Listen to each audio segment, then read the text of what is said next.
అందరికీ నమస్తే అండి.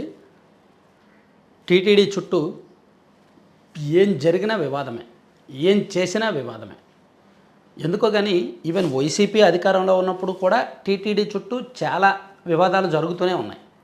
ఈవెన్ కూటమి అధికారంలోకి వచ్చిన తర్వాత కూడా టీటీడీ చుట్టూ వివాదాలు జరుగుతూనే ఉన్నాయి. వైసీపీ హయాంలో జరిగిన వివాదాలు ఏంటంటే వాళ్ళ నిర్లక్ష్యం, వాళ్ళ బాధ్యత రాహిత్యం. చూడండి, తిరుమల టికెట్ల వెనకేమో జెరూసలేం యాత్ర గురించి ప్రకటించడం, అలాగే తిరుమలలో ప్రచురించే ఒక మ్యాగజైన్లోనేమో యేసుక్రీస్తు గురించి ఏదో ప్రచురించడం, అంటే ప్యూర్లీ నిర్లక్ష్యంతో చేసినాయి అనమాట. అలాగే ఎస్వీబీసీ చైర్మన్గా ఆయన పృథ్వీరాజ్ గారు ఉన్నప్పుడు జరిగిన సంఘటన, ఇలా కొన్ని జరిగాయి. ఆ తర్వాత ఇప్పుడు ఈ కల్తీ నెయ్యి వ్యవహారం, అది చాలా పెద్ద వ్యవహారం, చాలా పెద్ద కుంభకోణం. దానికి సంబంధించి అందరికీ తెలిసిందే. సో అవన్నీ వైసీపీ హయాంలో జరిగినాయి. సో కూటమి అధికారంలోకి వచ్చాక వస్తున్న వివాదాలు చూసుకుంటే ఇవి నిజంగా వివాదాలు నిజంగా వీళ్ళ నిర్లక్ష్యంతో జరుగుతున్నాయా, లేదంటే వైసీపీ వాళ్ళు పుట్టిస్తున్నారా, సృష్టిస్తున్నారా అనేది మాత్రం ఈ టీటీడీ ప్రస్తుత పాలక మండలి అజాగ్రత్త మాత్రం నిజం. ఇప్పుడు చూడండి, ఆ మధ్య భూమన కరుణాకర్ రెడ్డి గారు ఒక మాట అన్నారు. టీటీడీలో 2000 మంది మా వాళ్ళు ఉన్నారు, అక్కడ ఏం జరిగినా మాకు చిటికలో తెలిసిపోద్ది, క్షణాల్లో తెలిసిపోద్ది అన్నారు. అప్పుడు నిజంగా టీటీడీ పాలక మండలి అధికారులు అప్రమత్తమయ్యి, ఏంటి ఆయనకి ఎవరున్నారు, స్లీపర్ సెల్స్లో ఎవరైనా ఉన్నారా, వేగులు ఎవరైనా ఉన్నారా, వాళ్ళని ఏమైనా సాగనంపొచ్చా, లేదంటే వాళ్ళని ఏమైనా వేరే చోటకు బదిలీ చేయొచ్చా, వాళ్ళని ఏమైనా నొక్కి పెట్టచ్చా, వాళ్ళ మీద నిఘా పెట్టి జాగ్రత్త పడాలి. కానీ అదేమీ చేయలే. అంటే వదిలేశారు, నిర్లక్ష్యంగా వదిలేశారు. దాంతో భూమన కరుణాకర్ రెడ్డి గారు వారానికి ఒక కొత్త ఇష్యూ తీసుకొస్తూనే ఉంటారు. ఒకసారి గోశాలలో గోవులు మృతి చెందాయంటారు, ఒకసారి ఏమో వెంకటేశ్వర స్వామి విగ్రహాన్ని ఏమో నడి రోడ్డు మీద వదిలేశారంటారు. ఇలా అనేక వివాదాలు జరుగుతున్నాయి. సరే, అవన్నీ పక్కన పెట్టేస్తే ఎప్పటికప్పుడు సవాళ్ళే. ఇప్పుడు తాజాగా ఒక పెద్ద అంశం, బిఆర్ నాయుడు గారి వ్యక్తిగత జీవితానికి సంబంధించిన ఒక పెద్ద వివాదం. సో దీని నుంచి టీటీడీ చైర్మన్ బిఆర్ నాయుడు గారు ఎలా బయటపడతారు అనేది చూడాలి.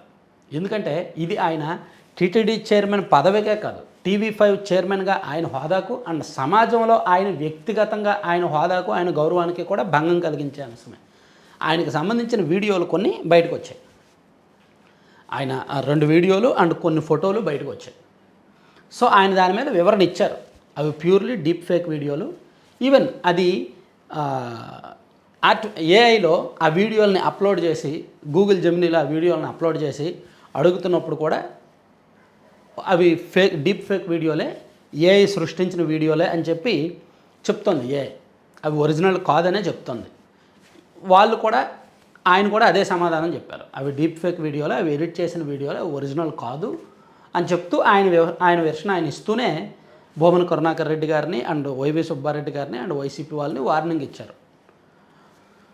సో నేను ఊరుకుంటున్నాను కాబట్టి మీరు మరీ ఎక్కువ రెచ్చిపోతున్నారు, ఎక్కువగా పర్సనల్గా టార్గెట్ చేస్తున్నారు, నేను చూస్తూ ఉంటున్నానని, నా పనుల్లో నేను ఉంటున్నాననేమో అని ఆయన ఇవ్వాల్సిన వార్నింగ్ ఇచ్చారు. ఆయన ఏమన్నారనేది ఒకసారి మీకు చెప్తాను.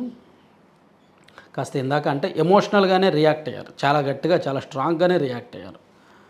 సో కుంభకోణాల్లో ఇరుక్కున్న వాళ్ళు తనపై దుష్ప్రచారాలు చేస్తున్నారని అన్నారు. అలాగే తిరుపతిలో నాకు ఈ పదవి బతుకు తెరువు కాదు, ప్రక్షాళన చేద్దామనే ఇక్కడికి వచ్చా. సామాన్య భక్తులకు పెద్దపేట వేయాలని నన్ను సీఎం నియమించారు, దానికి అనుగుణంగా పనిచేస్తున్నా. అసత్య ప్రచారాలకు నేనేమి బెదరను, నా పని నేను చేసుకుంటూ వెళ్తా. అసలు ఆ వీడియోలో తప్పు, అసభ్యత ఏముంది? ఆ వీడియోలో ఉన్నవారు నా కుటుంబ స్నేహితులు, 30 ఏళ్ళుగా వారితో పరిచయం ఉంది. వీడియోలో కొంత భాగం మార్ఫింగ్ చేశారు. తప్పుడు ప్రచారం చేస్తున్న వారిని తేలిగ్గా వదిలిపెట్టే ప్రసక్తే లేదు. ఇప్పటికే పోలీసులకు ఫిర్యాదు చేశాను అని బిఆర్ నాయుడు తెలిపారు. సో కుటుంబ సభ్యులు, సన్నిహితులు వాళ్ళతో అలా మెలగడం తప్పేముంది అని చెప్పారు. అందులో ఒకటి అసభ్యత అయితే లేదండి. టు బి ఫ్రాంక్, ఆ వీడియో మీరు చూసినా, ఆ ఫోటోలు చూసినా సరే అందులో అసభ్యత ఏమీ లేదు. అసభ్యత ఏమైనా ఉందా? ఆ గోరంట్ల మాధవ్ గారి లాగానో, లేదంటే అనంతబాబు గారి లాగానో, లేదంటే ఇంకెవరిలాగానో అసభ్యత ఉందా? ఈవెన్ ఆదిమూలం గారి లాగానో, ఈవెన్ ఆయన ఎవరు అరవ శ్రీధర్ గారి లాగానో అసభ్యత ఏమీ లేదుగా. అంత చెత్త, అంత చండాలో అసభ్యత ఏమీ లేదు. ఫోటోలు నార్మల్ ఫోటోలు అయితే కొంత భాగం ఎడిట్ చేశారు, మార్ఫింగ్ చేశారని ఆయన చెప్తున్నారు. ఈవెన్ ఆ వీడియో కూడా ఏఐలో పెడితే ఎడిటెడ్ మార్ఫింగ్ అని ఏఐ చెప్తుందంట. సరే, ఇది పక్కన పెడితే నిజానికి ఆయనకు సవాల్, ఆయనకు పరీక్ష. బిఆర్ నాయుడు గారు చైర్మన్గా బాధ్యతలు స్వీకరించిన తర్వాత టీటీడీ నుంచి తీసుకున్నది కానీ ఏమీ లేదు. ఈవెన్ ఆయన టీటీడీ వ్యవహారాల్లో ఆయన ఉపయోగించే వెహికల్ కూడా తన సొంత వెహికలే వాడతారు. అక్కడ స్టాఫ్ కూడా తన సొంత స్టాఫ్నే వాడుతున్నారు. సో ఎందుకంటే ఆయన అంటే ఏమంటారు దాన్ని, కోటీశ్వరుడు. మీడియా పరంగా ఆయనకు రావాల్సిన ఆస్తులన్నీ కూడా బాగానే ఉన్నాయి. సో సంపాదన బాగానే ఉంది, ఆదాయం బాగానే ఉంది, ప్లస్ తన చుట్టూ ఒక పెద్ద వ్యవస్థ, ఒక పెద్ద నెట్వర్క్ ఉంది, ఒక పెద్ద వ్యవస్థకు ఆయన అధిపతిగా ఉన్నారు. సో ఆయన ఏమీ రాజకీయ నిరుద్యోగి కాదు, ఆయన ఏమీ ఫుల్ టైం పొలిటీషియన్ కూడా కాదు. సో అందుకే ఆయన ఒక రకంగా టీటీడీలో తన డబ్బులే తిరిగి పెట్టుకొని కొన్ని కార్యక్రమాలు చేస్తున్నారు. టీటీడీ నుంచి రూపాయి కూడా ఆయన లబ్ధి పొందింది కానీ, ఆయన తీసుకుంటుంది కానీ ఏమీ లేదు. అక్కడ వరకు నేను ఖచ్చితంగా చెప్పగలను. ఆయన వినియోగిస్తున్న కారు కానీ, ఆయన చుట్టూ ఉన్న సిబ్బంది కానీ, నిజానికి టీటీడీలో చైర్మన్గా ఉంటే వెహికల్స్ వాడుకోవచ్చు, సిబ్బందిని చుట్టూ నియమించుకోవచ్చు, ప్లస్ పర్సనల్గా కొంత శాలరీ లాగా తీసుకోవచ్చు, చైర్మన్కి కొంత గౌరవభత్యం ఉంటుంది కదా, తీసుకోవచ్చు, ఇవన్నీ ఉంటాయి. అవేమీ ఆయన తీసుకోవట్లేదు. సో అందుకు కొంత నిస్వార్థంగా చేస్తున్నారనేది ఉంది. కాకపోతే వివాదాలు మాత్రం పరిష్కరించలేకపోతున్నారు. కొంత సున్నితంగా వెళ్ళడం వలన, నెమ్మదంగా వెళ్ళడం వలన, లేదంటే ఎక్కడో ఆయనను ఎవరో అడ్డుకుంటున్న కారణంగానో, కొన్ని పరిమితులు విధించిన కారణంగానో, లేదా స్వతహాగానే ఆయన ఎందుకులే దూకుడుగా వెళ్ళడం, ఎందుకు అగ్రెసివ్గా వెళ్ళడం, వివాదాలకు ఎందుకు వెళ్ళడం, సైలెంట్గా పని చేసుకుందాం అనే రకంగా కానీ కారణం ఏదైనా సరే ఆయన పూర్తి స్థాయిలో ప్రక్షాళన చేయడానికి చూస్తున్నారే తప్ప రాజకీయంగా ఎదుర్కోవడంలో, తన కుర్చీ చుట్టూ ఉన్న రాజకీయాన్ని ఎదుర్కోవడంలో, అండ్ ఆ కుర్చీ గతంలో ఉన్న రాజకీయ నాయకులను ఎదుర్కోవడంలో ఆయన రాజకీయంగా ఫోకస్ పెట్టట్లేదు.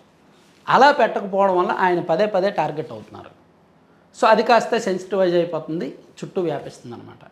సో ఇప్పుడు ఈ వీడియోల్లో అయితే మాత్రం ఆ ఫోటోల్లో కానీ వీడియోల్లో కానీ తప్పు అయితే లేదు. అది చూసిన వాళ్ళకైతే అర్థమవుద్ది. సో మరి దీన్ని ఎలా సాల్వ్ చేస్తారో, ఎక్కడి వరకు తీసుకెళ్తారు అనేది చూద్దాం. ప్రస్తుతానికైతే ఈరోజు కొంచెం ఆయన ఫ్యామిలీ అప్సెట్ అయ్యారు అండ్ కొంచెం ఎమోషనల్గా రియాక్ట్ అవుతున్నారు. అంటే పర్సనల్ విషయాలను కూడా మార్ఫింగ్ చేసి, ఎడిట్ చేసి బయటకు వదిలారు అనే డిస్టర్బెన్స్లో అయితే కొంతమేరకు ఉన్నట్టయితే అర్థమవుతుంది. Thank you.